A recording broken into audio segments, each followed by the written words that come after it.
Hello বন্ধুরা, কেমন আছেন সবাই? আশা করি সবাই ভালো আছেন। আমাদের আজকের গল্প প্রিয়সীর ছোঁয়া পর্ব 1, লেখিকা জামিয়া পারভিন তানি।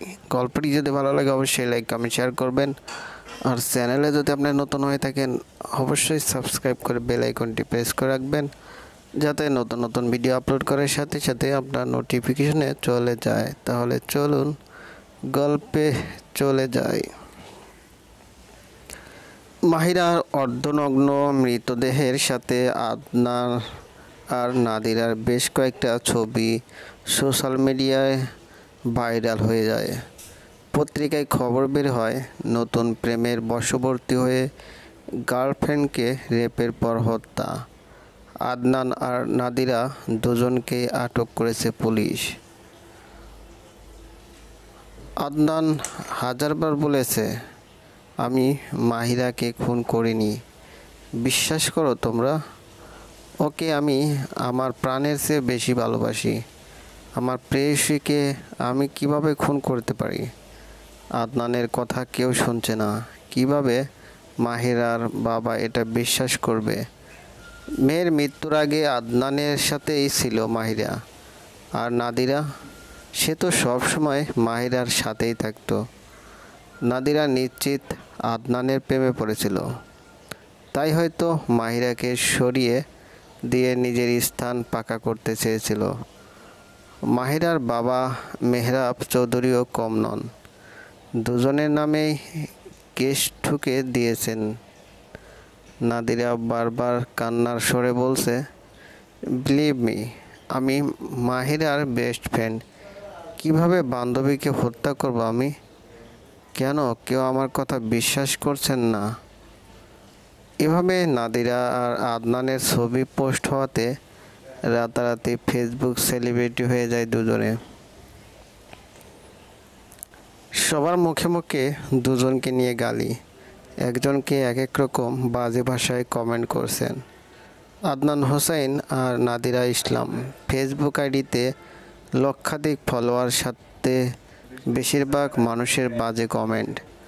অর্ধনগ্ন অবস্থায় মাহিরার পাশে আদনান আর নাদিরাকে পড়ে থাকতে দেখে কাজের মেয়ে লাইলা 4-5টা ছবি তুলে আগে ফেসবুকে ছাড়ে, পরে মাহিরার বাবাকে গিয়ে জানায়, খালুজান সর্বনাশ হইয়া গেছে, মাহিরা আপুকে ভোগ কইরা মাইরা ফেলছে আদনান আর নাদিরা। মেহরাব চৌধুরীর বুকের ভিতর ধক করে ওঠে। কিভাবে সম্ভব এটা? তার বুকের ধন আদরের মেয়েকে এভাবে মরে যেতে হবে? দৌড়ে দোতলায় যায় মেহরাব চৌধুরী। দুজনের লাশ দেখে আঁতকে ওঠে। সাথে সাথে পুলিশকে খবর দেয় মেহরাব চৌধুরী। কারো কথা শুনছেন না মেহরাব। দুজন অপরাধী তার মেয়ের জীবন নষ্ট করে দিয়েছে। দুজনের কঠিন বিচার চান উনি। এদিকে নাদিরাও হতাশায় ভুগছে, কিছুতেই বিশ্বাস করাতে পারছে না সবাইকে। ওদের যদি খুন করার উদ্দেশ্য থাকতো তাহলে খুন করে পালিয়ে যেত। খুন করে লাশের পাশে শুয়ে থাকার কোনো মানে হয় না। আদনান আর নাদিরাকে থানায় এনে জিজ্ঞাসা করা হয়। নাদিরা প্রথমে বলে, আমরা তিনজন খুব ক্লোজ ছিলাম, কিন্তু মাহিরাকে এভাবে খুন করার কথা ভাবতেও পারি না। এরপর আদনান বলল, ও আমার হৃদয়ের একটা অংশ ছিল। কিভাবে ওকে খুন করে আমি নাদিরাকে নিয়ে ভাববো? আপনারা মাহিরাকে টেস্ট করেন, আমি ভুলেও রেপ করিনি মাহিরাকে। আদনানের ধনী পিতা সোহরাব চৌধুরীও চলে আসেন ছেলের কাছে। ছোট ভাই মেহরাব চৌধুরীকে ধিক্কার দিতে থাকেন। মিথ্যা অপবাদ দিয়ে বড় ভাইয়ের একমাত্র ছেলেকে ফাঁসানো উচিত হয়নি। সোহরাব চৌধুরী থানায় এসে চোখ রাঙান। পার্টি করার সুবাদে ছেলেকে ছাড়িয়ে আনেন রাতারাতি। উপযুক্ত প্রমাণ না থাকায় নাদিরাকেও ছেড়ে দেয় পুলিশ। তবে নাদিরা আর আদনানকে ছাড়ার আগে স্পষ্টভাবে জানিয়ে দেয় পুলিশ সুপার, তোমরা দুজনে ভুলেও ঢাকা ছাড়বে না। যে কোনো দরকারে তোমাদের ডাকা হবে। আর ভুলেও যদি পালানোর চেষ্টা করো তো তোমাদের দুজনের নামে খুনের মামলা হয়ে যাবে। আদনান দ্রুত মাহিরাদের বাসায় আসে শেষ দেখার জন্য। প্রেয়সীর মৃত্যু মানতে না পেরে অজ্ঞান হয়ে যায় আদনান। 3 মাস কেটে যায় এভাবেই। মাহিরার খুনের তদন্ত হলেও আদনান বা নাদিরার নামে স্পষ্টভাবে দোষ খুঁজে পায় না পুলিশ বা তদন্ত কমিটি। আদনান প্রায়ই মনমরা হয়ে ঘরে বসে থাকে।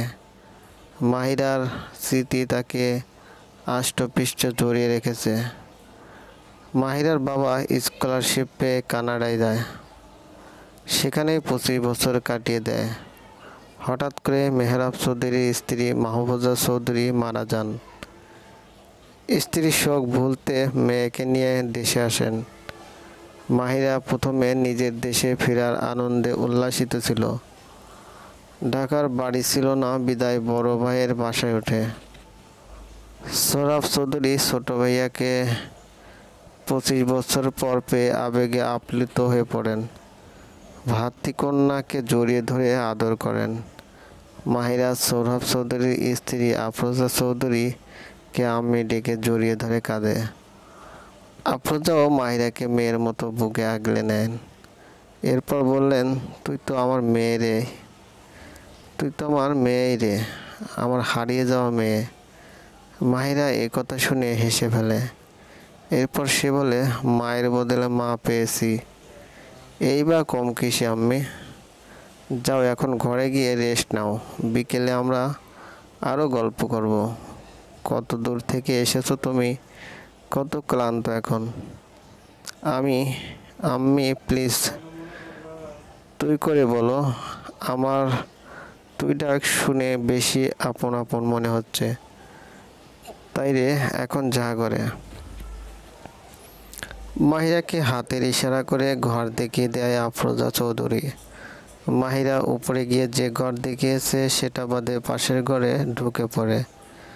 বিমানের ড্রেসে চকলেট ভরিয়ে দিয়েছিল বিদায় এয়ারপোর্টে চেঞ্জ করে নেয় ড্রেস। সেই জন্যই আর শাওয়ার না নিয়ে মুখ হাত ধুয়ে নেয়, মুখ মুছে বেডে শুয়ে ঘুম দেয়। আদনান বাসায় ফিরে এসে চাচুর সাথে আলাপ করে ফ্রেশ হয়ে আসি বলে রুমে যায়। রুমে ঢুকে মাহিরাকে দেখে অবাক হয়ে যায়। এত সুন্দর তো পরী হয়, মানুষও কি হয়। আদনান অনিচ্ছা সত্ত্বেও মাহিরার কাছে এগিয়ে যায়, হাত দিয়ে মাহিরার গালে আলতো ছোঁয়া দেয়। মাহিরা চোখ খুলে ভূত দেখার মতো চমকে ওঠে, জোরে চিৎকার দেয় একটা। মাহিরার ভীতু মুখ দেখে আদনান হাসতে শুরু করে। ইতিমধ্যেই সবাই আদনানের রুমে চলে আসে। মাহিরা উঠে দৌড়ে গিয়ে আফরোজা চৌধুরীকে জড়িয়ে ধরে নালিশ দেয়। আফরোজা চৌধুরী বললেন, এই ঘর তো আদনানের, তোকে তো পাশের রুম দেখিয়ে দিয়েছিলাম। কি হয়েছে, রেস্ট করা, চল আগে লাঞ্চ করে নিবি বলে আফরোজা মাহিরাকে হাত ধরে নিয়ে যায়। এমন কাণ্ড দেখে দুই ভাই হেসেই গুণ। বিকেলে মাহিরা বাসার ছাদে যায়। ছাদটা অনেক সুন্দর, চারদিকে ফুলের গাছ, বিভিন্ন রকম ফুল ফুটে আছে। ফুলের সুবাস মনে আনন্দের দোলা দেয়। ছাদের মাঝখানে দোলনা পাতা আছে, দোলনার উপর বসে মাহিরা। দোলনা এর আগে বসেনি কখনো, বেশ ভালোই লাগছে দোল খেতে। এমন সময় আদনান পিছন থেকে সে মাহিরার চোখ ধরে। মাহিরা এসে খেলার সাথে পরিচিত হয়। যে চোখ ধরেছে তার হাত বরাবর একটা জোরে কিল মারে। আদনান উফ বলে হাত সরিয়ে নেয়। আর ইউ ম্যাড, এইটা তো ফান করে চোখ ধরে, আর তুমি মেরে দিলে। সরি আদু। ছোঁয়া কি? তোমার নাম ছোঁয়া দিলাম। আমার আলতো ছোঁয়াতে তুমি যেভাবে চিল্লাও, কিল দাও। আদনান প্রচুর হাসে এই কথা বলে। আরে যাও, আমি মাহিরা, মাহিরা বলে ডেকো। আদনানের চোখ দিয়ে পানি পড়ছে। অস্ফুট স্বরে বলে ওঠে, সোয়া আমার প্রেয়সী, কোথায় হারিয়ে গেলে তুমি? হঠাৎ আদনানের চোখ পিছনে থেকে কেউ ধরে। আদনানের স্পর্শ চিনতে ভুল হয় না। পিছনে ঘুরেই তা অবাক হয়ে তাকিয়ে থাকে। হঠাৎ করে জড়িয়ে ধরে মেয়েটাকে। এরপর বলল, কোথায় হারিয়ে গিয়েছিলে ছোঁয়া? সত্যি ফিরে এসেছো তো? হুম। আদনান যেন নিজের চোখকে বিশ্বাস করতে পারছে না। হারিয়ে যাওয়া স্মৃত ভালোবাসা কিভাবে ফিরে আসতে পারে? চলবে বন্ধুরা, এই গল্পটি যদি ভালো লাগে অবশ্যই লাইক কমেন্ট শেয়ার করবেন। আর আমাদের চ্যানেলে যদি আপনি নতুন হয়ে থাকেন অবশ্যই সাবস্ক্রাইব করে বেল আইকনটি প্রেস করে রাখবেন, যাতে নতুন নতুন ভিডিও আপলোড করার সাথে সাথে আপনার নোটিফিকেশনে চলে যায়। ধন্যবাদ, ভালো থাকবেন।